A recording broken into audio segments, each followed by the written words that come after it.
Hello everyone, welcome back to my channel. I hope you all are doing well and you are preparing pretty well for your CSIR examination.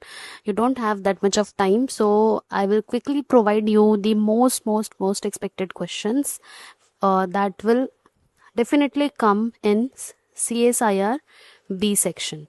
So this will be again a rapid fire round where I will be providing you the most authentic questions which you can expect this in the section B as well as in the section C as one of the option. ठीक है, so ये आपको बहुत ज़्यादा help करेगा. Without further delay, let's start the session. If you are a newbie, don't forget to subscribe the channel. You can also follow me on Instagram for more premium life science content. And let's start with the first DNA replication question. So the question is, which DNA polymerase in eukaryotes? Firstly, try to exactly read the question as it is. Don't misread. DNA polymerase in eukaryotes पूछा है, possesses the highest proofreading fidelity during chromosome DNA replication. So which DNA polymerase has the highest proofreading fidelity? Is it DNA polymerase alpha, beta, delta और gamma? So it is DNA polymerase delta. ठीक है, DNA polymerase delta synthesizes the lagging strand and possess the strong 3' to 5' exonuclease proofreading activity. ठीक है, polymerase alpha के पास proof reading नहीं होता है, beta जो है मेनली रिपेयर में फंक्शन करता है और गामा रेप्लिकेट्स माइटोकॉन्ड्रियल डीएनए. तो यहाँ से 3 फैक्ट्स बताए मैंने आपको which can be asked in your CSIR का सी सेक्शन. ठीक है, तो क्वेश्चन को ऐसे सॉल्व करना सीखो ताकि आपका हमेशा ही प्लस रहे, हमेशा मोर क्वेश्चन जो आए एग्जामिनेशन में वो आप सॉल्व कर पाओ. तो आंसर क्या है? DNA polymerase delta. ठीक है, वो हीरो होता है. 1 from biochemistry, that is from enzyme kinetics. A competitive inhibitor is added to an enzyme reaction. ठीक है, एक कॉम्पिटिटिव इनहिबिटर को ऐड किया गया है एक एंजाइमेटिक रिएक्शन में. Which parameter remain unchange. यहाँ पे सीधे से आपको पूछा है सीआई के बारे में. सीआई में क्या अनचेंज रहता है? केएम जो है वो तो बढ़ जाता है, वी मैक्स जो रहता है it will not change at all. So ये हो गया आपका right answer. Now cell cycle से, which event directly trigger sister chromatid separation? Cyclin D degradation, APC, cyclosome. इससे रिलेटेड मैंने प्रीवियस जो सेल बायोलॉजी का सीरीज स्टार्ट किया था उसमें क्वेश्चंस प्रोवाइड किए थे. So you can watch that. Cell cycle से रिलेटेड पूरे ही सेल बायोलॉजी से मैंने 2 पार्ट प्रोवाइड किया है, part 1 and 2. You can watch it out because it has very important questions included. So which event will trigger the sister chromatid separation? So it is APC by C mediated degradation of securin. जो ये APC है वो सेक्यूरिन को degrade करता है, releasing the separase which will cleave the cohesin and allow the sister chromatid to separate, जो कि anaphase में होता है. Now moving on to the next question. जल्दी हम करेंगे ताकि कम टाइम में आपको ज़्यादा से ज़्यादा गेन हो जाए. सिग्नल ट्रांसडक्शन से है. The second messenger generated directly by phospholipase C से जनरेट होने वाला सेकेंडरी मैसेंजर और कोई नहीं है बल्कि डाईएसाइल ग्लिसरॉल एंड IP3 है. ठीक है, PLC क्या करता है? PIP2 को हाइड्रोलाइज करता है into डैग and IP3. IP3 release करता है calcium from the endoplasmic reticulum while DAG activate PKC. तो मैंने आपको आगे का कुछ इंपॉर्टेंट चीज बताया है. 5th क्वेश्चन जो है वो है इम्यूनोलॉजी से. Which immunoglobulin is the first antibody secreted during the primary immune response? तो ये IgM होता है जो सबसे पहले जो हमारे बी सेल्स होते हैं वो इनिशियली सिक्रेट करते हैं. ठीक है, वो ही अंडरगो होता है किसमें? क्लास स्विचिंग में IgG, IgA और IgE. आपको ये ग्राफ बेस्ड क्वेश्चन भी आ सकता है. ठीक है, सबसे पहले किसका ज्यादा कंसंट्रेशन रहेगा? तो IgM का रहेगा. Molecular biology. Which RNA polymerase synthesizes precursor ribosomal RNA, that is 45S in eukaryote बोला है, eukaryote. RNA polymerase 1, RNA polymerase 2, 3 और माइटोकॉन्ड्रियल. तो यहाँ पे माइटोकॉन्ड्रियल तो हो नहीं सकता. ठीक है, तो 1, 2, 3 में से कौन सिंथेसाइज करता है? It is 1. RNA polymerase 1 synthesizes 45S ribosomal RNA which is again processed into 18S, 5.8S and 28S. ठीक है, now next question जेनेटिक्स से रिलेटेड है. A mutation that change one amino acid into another with similar biochemical property is called what? Is it nonsense? नहीं. Similar biochemical properties है तो वो nonsense नहीं हो सकता, साइलेंट भी नहीं हो सकता, फ्रेम शिफ्ट भी नहीं होगा.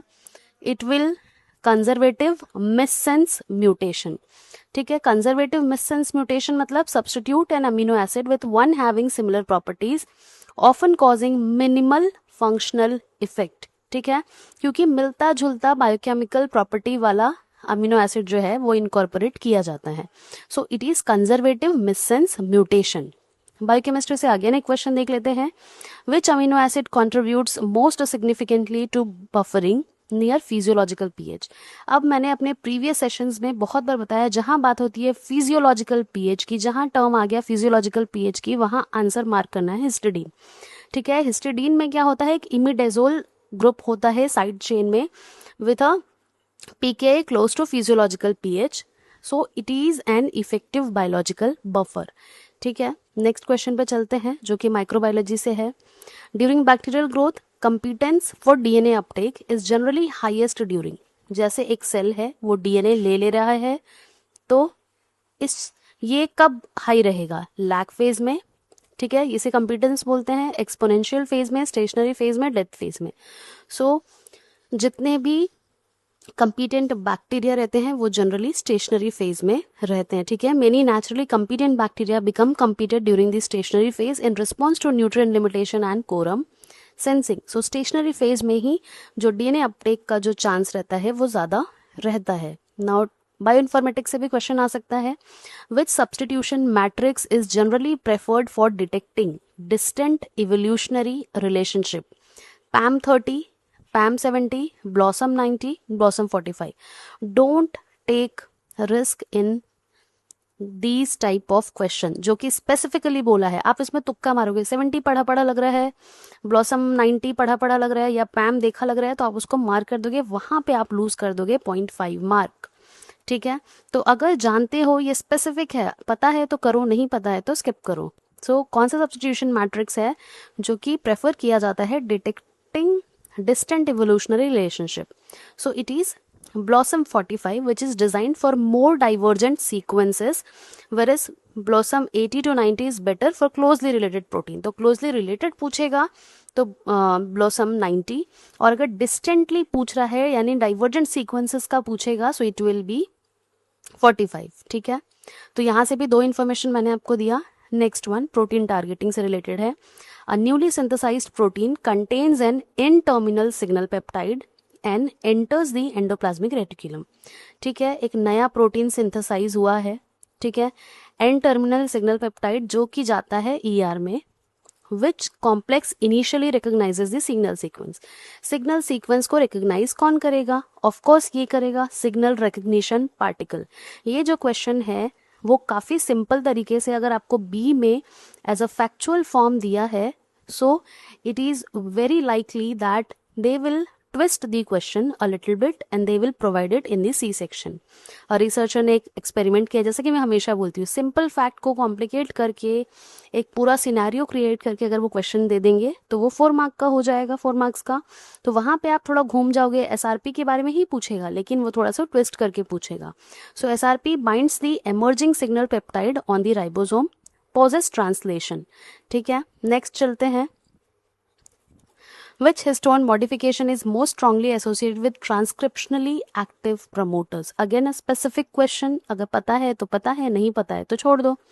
कौन सा हिस्टोन मॉडिफिकेशन जो है which is strongly associated with transcriptionally active बोला है, एक्टिव। ठीक है, इनएक्टिव नहीं बोला है। H3K27, ठीक है, Me3, उसके और ऑल्टरनेटिव्स यहाँ पे दिए हैं। So it is H3K4, that is this one. ठीक है, H3K4 trimethylation is enriched at active promoters. ठीक है, और ये जो दोनों हैं वो क्या करते हैं, रिप्रेसिव क्रोमैटिन मार्कर्स हैं। ठीक है, next one cell signalling related question. Wait, A receptor tyrosine kinase activate RAS, which molecule directly catalyzes the exchange of GDP for GTP on RAS? अब ये क्वेश्चन जो है थोड़ा ट्विस्टेड है। क्वेश्चन क्या पूछा है, A receptor tyrosine kinases, ठीक है, RTK क्या कर रहा है, एक्टिवेट कर रहा है RAS को। Which molecule directly catalyzes the exchange of GDP for GTP on रास। ठीक है, तो ये कौन करता है, ये काम करता है SOS। ठीक है, SOS is a guanine nucleotide exchange factor that is GEF that will activate the Ras by replacing GDP with GTP। तो इसको रट लो, लेकिन ये इस टाइप के क्वेश्चन आपके 100% चांसेस हैं कि एग्जाम में आ सकता है। बायोकेमिस्ट्री से क्वेश्चन देखते हैं। The rate limiting enzyme of glycolysis is, this is 100% sure short question, this is very very important. ठीक है, क्वेश्चन में ये पूछा है the rate limiting enzyme of glycolysis is hexokinase, pyruvate kinase, phosphofructokinase और aldolase. So it is PFK1. PFK1 is the major regulatory enzyme of glycolysis and it is activated by AMP and fructose 2,6 biphosphate while inhibited by ATP and citrate. ठीक है, next question जो कि है genetic section से। In a diploid organism independent assortment occurs because sister chromatid separate randomly, homologous chromosomes orient randomly at metaphase 1, crossing over occurs in prophase 2, DNA replication occurs before meiosis। ठीक है, एक diploid organism में independent assortment कब होता है? So it is during the homologous chromosome when they Orient randomly at metaphase 1। उसी time पे independent assortment होता है which result from the random orientation of the homologous chromosome pair, जो कि होता है मेटाफेज 1 में। Next question, which cytokine is primarily responsible for differentiation of naive CD4 plus T cells into TH17 cell। ये again specific question है। TH17 cell की जब बात आती है, ठीक है, TH17 डिफ्रेंसिएशन के लिए क्या चाहिए होता है, TGF beta together with interleukin 6। ठीक है, and is stabilised by interleukin 23। अब यहाँ पे मैंने आपको एक और इम्यूनोलॉजी के लाइन बाय लाइन से ये क्वेश्चन उठाया है। ठीक है, स्टेबिलाइज होता है इंटरल्यूकिन 23 से, बट जो डिफ्रेंसिएशन जब तभी होगा जब TGF बीटा इंटरल्यूकिन 6 के साथ में अवेलेबल हो। ठीक है, TH17 cells produces interleukin 17 and are important in extra cellular bacterial as well as fungal immunity. ठीक है, ये फैक्ट जो है वो बहुत ज़्यादा इंपॉर्टेंट है और एग्जामिनेशन में आपके ये आ सकता है। नेक्स्ट क्वेश्चन है माइक्रोबायोलॉजी से। Which bacterial structure is primarily responsible for conjugation? ये आपको अच्छे से पता होगा, sex pilus is the answer. ठीक है, एंजाइम काइनेटिक्स से a Lineweaver Burk plot shows unchanged Km but reduced Vmax indicates what? Competitive inhibition, non competitive, uncompetitive, mixed। यानी कि जो Km है वो unchanged है और जो Vmax है वो घट गया है। ठीक है, तो ये क्या दिखाता है, नॉन कॉम्पिटिटिव इनहिबिशन। ठीक है, प्योर नॉन कॉम्पिटिटिव इनहिबिशन में क्या होता है, जो Vmax है वो गिर जाता है और Km एज इट इज रहता है, बिकॉज इनहिबिटर जो रहता है वो क्या करता है, जब बाइंड होता है एंजाइम से तो एक्टिव साइट जो है वो रिड्यूस हो जाती हैं। ठीक है, तो Km चेंज नहीं होता है, Vmax कम हो जाता है। ठीक है, नेक्स्ट वन डेवलपमेंटल बायोलॉजी से। Which signalling molecule act as the major morphogen secreted by the notochord during vertebrate neural development? BMP4, sonic hedgehog, Wnt3a, FGF8। यानी कौन सा सिग्नलिंग मॉलिक्यूल है जो which act as a major morphogen, जो कि notochord secrete होता है during vertebrate neural development. So अगर ये आपको पता होगा तो ही आप अटेम्प्ट कीजिए। So the right answer is sonic hedgehog. ठीक है, the notochord secrete sonic hedgehog inducing formation of floor plate and ventral neural tube. तो ये इसमें जो आपने पढ़ा होगा इसको SSH pathway. 20th question, which BLAST program is most appropriate for comparing a protein query against a nucleotide database translating in all 6 reading frames? यानी कौन सा BLAST का प्रोग्राम है जो कि बहुत ज़्यादा कॉमन है for protein query against a nucleotide database. Nucleotide database के अगेंस्ट प्रोटीन को जनरेट कौन करता है? So it is TBLAST-N। This is the most common one. ठीक है, और कुछ क्वेश्चंस देखते हैं सेल बायोलॉजी से। Treatment of cultured cell with nocodazole will primarily inhibit. अब आपको इसका फंक्शन पता होना चाहिए। So this nocodazole is known to inhibit the microtubule polymerization. ठीक है, माइक्रोट्यूब्यूल पॉलीमराइजेशन को ये इनहिबिट करता है, right. Now next one molecular biology से क्वेश्चन। ठीक है, which enzyme removes RNA primer during eukaryotic DNA replication. ठीक है, सो RNase H and FEN1 is responsible for removing the primers. ठीक है, इन यूकैरियोट्स. तो ये फैक्ट बेस्ड क्वेश्चन था. अगर आप कंपैरेटिव बेसिस पे पढ़ते हैं तो आपको पता होगा कौन प्राइमर प्रोकैरियोट में रिमूव करता है, कौन यूकैरियोट में. विच amino acid is strictly ketogenic. ये सिंपल बी सेक्शन का क्वेश्चन है, आपको आना चाहिए. अब तक अमीनो एसिड का जो टॉपिक है उससे हर क्वेश्चन आपको सॉल्व होना चाहिए. सो ल्यूसीन, ठीक है, only leucine and lysine are exclusively ketogenic. They can not produce glucose. ठीक है, नाउ नेक्स्ट क्वेश्चन जेनेटिक्स से है.